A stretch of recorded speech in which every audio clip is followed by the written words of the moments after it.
Hallelujah. सभी को जय मसीह की। मैं अमरीक जॉय आज एक बार फिर प्रभु पिता का धन्यवाद करता हूँ कि प्रभु पिता ने समय दिया कि परमेश्वर के वचन आपके साथ बांट सकूँ। आपने अगर मेरे चैनल को सब्सक्राइब नहीं किया तो आप मेरे इस चैनल को सब्सक्राइब कर लो। साथ में जो बेल आइकन है उसको टच कर लेना ताकि आने वाले वीडियो का नोटिफिकेशन, उसकी जानकारी आपको तुरंत मिलने पाए और आप मेरे साथ इस वीडियो के अंत तक बने रहें। तो आज मैं जो आपसे बात करने वाला हूँ, इस बात को बहुत ध्यान से सुनना, इस बात को बहुत ध्यान से समझना और अच्छा लगे तो आप ऐसे ही काम करना। अगर नहीं अच्छा लगे तो कोई बात नहीं, आप परमेश्वर को हिसाब देने के लिए तैयार रहना, क्योंकि परमेश्वर प्रभु यीशु मसीह वो बहुत जल्दी हमें लेने के लिए आने वाले हैं। और साथ में ही प्रभु यीशु मसीह के हाथ में वो फल है और जिसने जैसा काम किया होगा उसको वैसा ही बदला परमेश्वर प्रभु यीशु मसीह देंगे। तो इसलिए हम बाइबल से बहुत बार सुन चुके हैं, बहुत बार पढ़ चुके हैं कि प्रभु यीशु मसीह ने ऐसा बोला कि तूने मुझे नहीं चुना, मतलब तुम लोगों ने मुझे नहीं चुना परंतु मैंने तुम्हें चुना है और ठहराया है।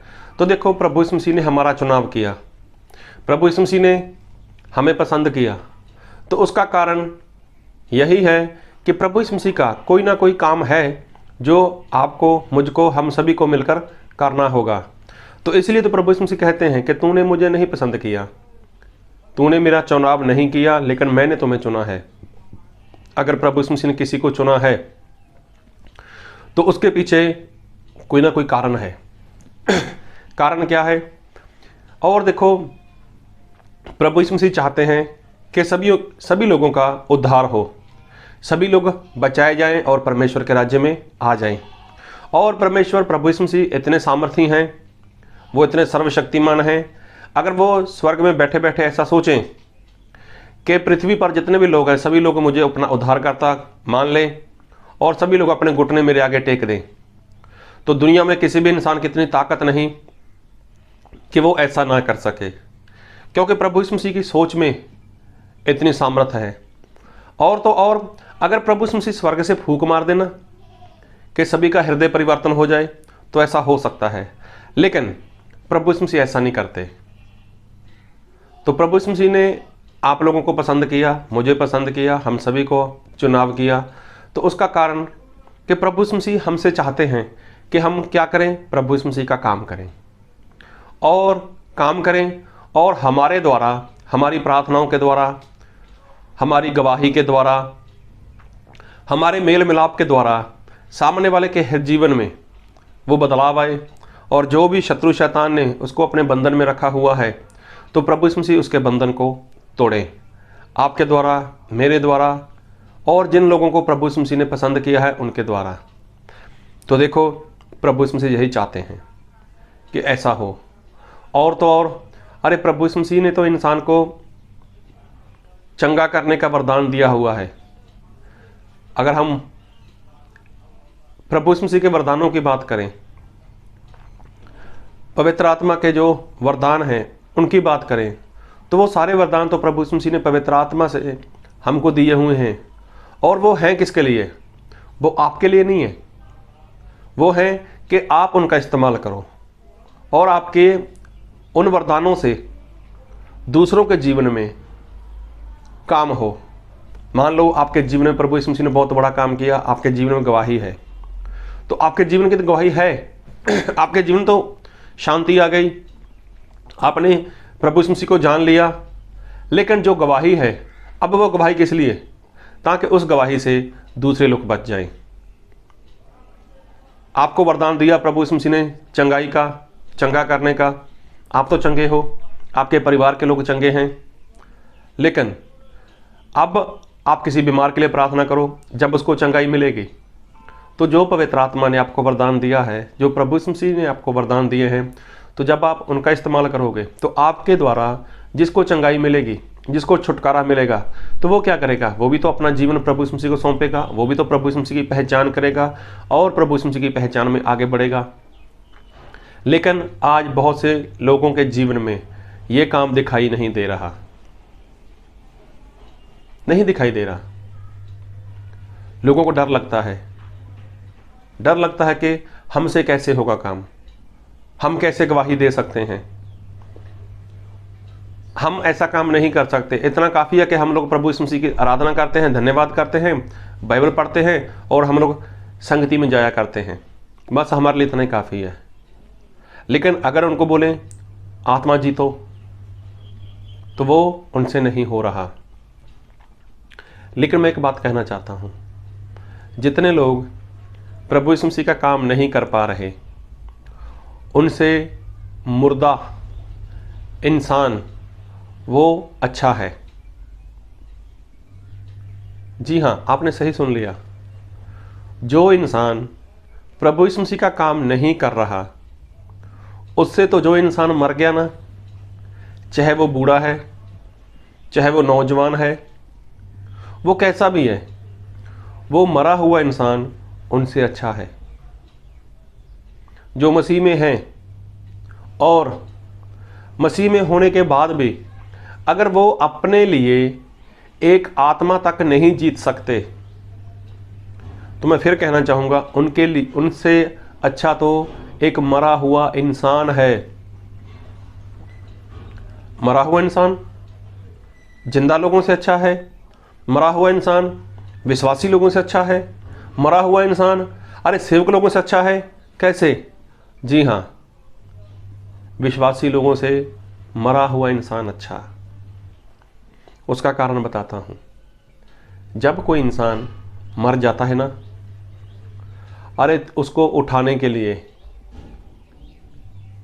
4 लोग इकट्ठा हो जाते हैं। 4 लोग उसको, उसकी डेड बॉडी को उठाने के लिए इकट्ठा हो जाते हैं, उसको सहारा देने के लिए, उसको उठाने के लिए। जहाँ तो उसका संस्कार करते हैं, जहाँ उसका दफन करते हैं, तो वहाँ पर कम से कम 4 लोग तो होते ही हैं। तो आज के विश्वासी लोग खुद को जिंदा बोलते हैं, खुद को आत्मिक बोलते हैं, खुद को प्रार्थना करने वाले बोलते हैं, खुद को बाइबल पढ़ने वाला बोलते हैं। लेकिन जो इंसान एक आत्मा तक नहीं जीत पाता, वो तो मरे हुए इंसान से भी गया गुजरा है। अभी मैं एक बात बोलूं आपको। जब प्रभु यीशु मसीह संसार में थे, तो प्रभु यीशु मसीह एक बार अपने चेलों के साथ किसी जगह पर चले गए, और वहाँ पर जब चले गए, तब क्या हुआ कि प्रभु यीशु मसीह जब सामरिया से होकर जा रहे थे, तब सुखार नामक एक जगह थी। यहाँ पर एक कुआं था, और प्रभु यीशु मसीह अपने चेलों के साथ वहाँ पहुँच गए। तो प्रभु यीशु मसीह जब वहाँ पर पहुँच गए, और जब वहाँ पर पहुँच गए, तो प्रभु यीशु मसीह ने आत्मा से जान लिया कि यहाँ पर एक स्त्री वो पानी भरने के लिए आने वाली है। तब प्रभु यीशु मसीह ने ऐसा बोला अपने चेलों को, जाओ, तुम लोग जाओ और खाने के लिए कुछ खरीद कर लेकर आओ। तो खैर 12 के 12 चेले वहाँ से चले गए। 12 के 12 चेले वहाँ से चले गए खाना खरीदने के लिए। अभी सोचने वाली बात है, लोग हैं 13, तो खाना खरीदने के लिए 2, 4, 3, 5 लोग जो भी थे जा सकते थे। लेकिन प्रभु यीशु मसीह ने 12 को भेज दिया, सभी को भेज दिया। प्रभु यीशु मसीह अकेले वहाँ पर रह गए। अभी वहाँ पर स्त्री आई, जो सामरी स्त्री थी, सभी लोग जानते हैं उसके बारे में, उसका जीवन कैसा था। 5-5 पति कर कर बैठी थी, 6वें के साथ वो ऐसे ही रह रही थी। अभी उसकी चर्चा तो पूरे मोहल्ले में होगी, पूरे गांव में होगी, ये ऐसी है, ये वैसी है, अरे 5-5 पति कर कर बैठी है, और 6वें के साथ तो इसका संबंध तो है पति पत्नी वाला, लेकिन उसके साथ इसकी शादी नहीं हुई। अरे सभी लोग उसको जानते थे। और तो और उस स्त्री के पास कोई नौजवान लड़का वो खड़ा नहीं रह सकता था, और तो और कोई नौजवान लड़की उस स्त्री के पास खड़ी नहीं रह सकती थी। अरे किसी का पति हो, मोहल्ले में कोई इंसान हो, मर्द हो, तो वो भी उसके पास खड़ा नहीं रह सकता था। और मोहल्ले की जितनी औरतें थीं, वो भी तो उसके पास खड़ी होकर बातचीत नहीं कर सकती थी, क्योंकि वो बदनाम थी। वो बदनाम थी, ऐसा जीवन था उसका। अभी अगर वो किसी के साथ खड़ी हो जाएगी, किसी के पास खड़ी हो जाएगी, तो लोग उसको, जिसके पास खड़ी है, वो उसको भी बदनाम कर देंगे। ना जाने इसका भी कुछ ऐसा कुछ भी होगा इसका। तो देखो, अभी वो वहाँ पर है, मोहल्ले में है, अपने नगर में है, अपने गांव में ही है, लेकिन वहाँ पर पूरी तरह से बदनामी का जीवन जी रही है। खैर, उसके बाद जब प्रभु यीशु मसीह वहाँ कुएं पर बैठे थे, तो ये स्त्री पानी भरने के लिए वहाँ पर पहुँच गई। तो प्रभु यीशु मसीह ने उससे बातें की। अगर आप पढ़ना चाहो, यूहन्ना रचित सुसमाचार उसका 4 अध्याय पढ़ लेना। तो यहाँ पर प्रभु यीशु मसीह ने जब बात की, तो प्रभु यीशु मसीह ने बताया, तू पाप में है और पाप छोड़ दे। अभी देखो, ये स्त्री ऐसी थी, इसके पास एक भी जन इसके साथ बातचीत नहीं करता था। मोहल्ले में ऐसी स्त्री की कोई इज्जत नहीं थी, कोई मान सम्मान नहीं था। कोई लड़का, कोई लड़की, नौजवान इसके पास जा नहीं सकता था। अगर जाएगा तो लोग उसके बारे में गलत बातें बोलेंगे। कोई स्त्री इसके साथ मेल मिलाप नहीं कर सकती थी। अरे मोहल्ले का कोई इंसान, मर्द कैसा भी हो, उससे बातचीत नहीं कर सकता था। देखो, पूरी तरह से बदनाम। अभी जब ये पूरी तरह पाप में सी थी, प्रभु यीशु मसीह ने इसको बताया कि तू पाप में है और पाप छोड़ दे। तो देखो, इसने पाप छोड़ दिया। और उसके बाद देखो इसने क्या किया। मैं बाइबल से वचन पढ़ूंगा, यूहन्ना रचित सुसमाचार उसका 4 अध्याय और उसका 39 वचन। उस नगर के बहुत से सामरियों ने उस स्त्री के कहने से यीशु पर विश्वास किया, क्योंकि उसने यह गवाही दी थी, उसने सब कुछ जो मैंने किया है मुझे बता दिया। इसलिए जब यह सामरी उसके पास आए तो उससे विनती करने लगे कि हमारे यहाँ रह। अंत वह वहाँ 2 दिन तक रहा। अभी देखो, ये सामरी स्त्री भाग कर गई, मोहल्ले में गई, अपने नगर में गई, और वहाँ पर चिल्ला चिल्ला कर बोल रही है, हे मोहल्ले वालों, हे मेरे गांव वालों, हे मेरे नगर के वसिंदों, मेरी बात को सुनो। तुम लोग मेरे साथ बातचीत नहीं करते थे, तुम लोगों ने मेरे साथ मेल मिलाप बंद किया था, तुम्हारे बच्चे मेरे पास नहीं आ सकते थे, कोई मोहल्ले की स्त्री मेरे पास नहीं आ सकती थी, कोई मोहल्ले का मर्द मेरे पास नहीं आ सकता था। हाँ, मैं पाप में थी, हाँ मैंने ऐसा काम किया था, लेकिन ये सारी बातें आप लोग मुझे कहने से डरते थे।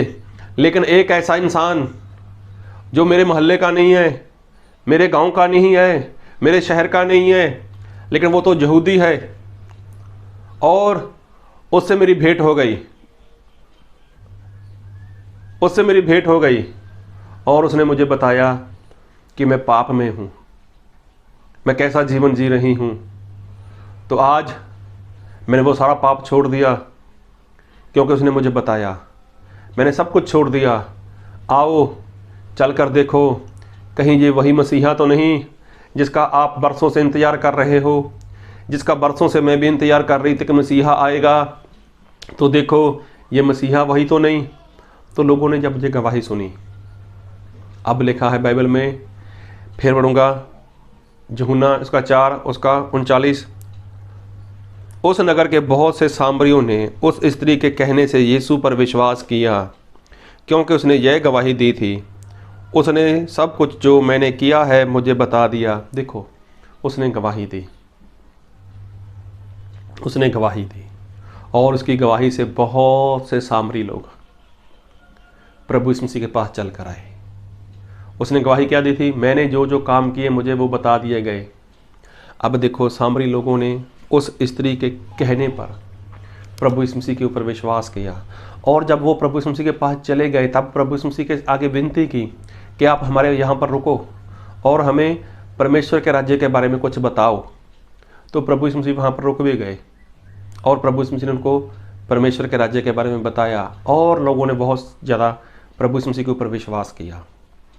अभी सोचने वाली बात है, ये स्त्री जिसका जीवन सही नहीं था, जिसकी मोहल्ले में, उसके गांव में, उसके शहर में, उसके नगर में उसकी इज्जत नहीं थी, देखो उसने क्या किया। उसने जाकर लोगों में प्रभु यीशु मसीह के नाम की गवाही दी। अगर वो चाहती, उसको तो पापों की क्षमा मिल चुकी थी, उसको तो उद्धार करता, जीवन देने वाला परमेश्वर मिल चुका था, लेकिन वो चुपचाप बैठी नहीं।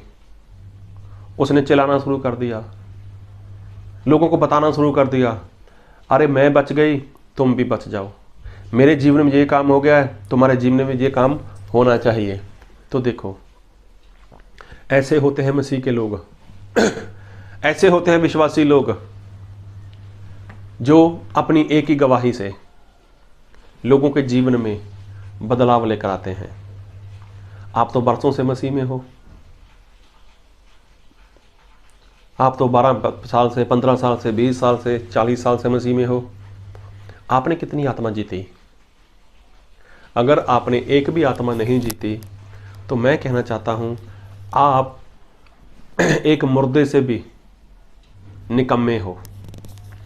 अरे आपसे अच्छा तो मुर्दा है। तो मुर्दे इंसान के लिए कम से कम 4 लोग तो जमा हो जाते हैं, उसका क्रियाक्रम करने के लिए, उसका दफन करने के लिए, उसका संस्कार करने के लिए, वो जो भी करें। लेकिन एक मुर्दा इंसान अपने लिए 4 लोग तो इकट्ठा कर सकता है। हे मसीह के लोगों, मसीही कहलाने वालों,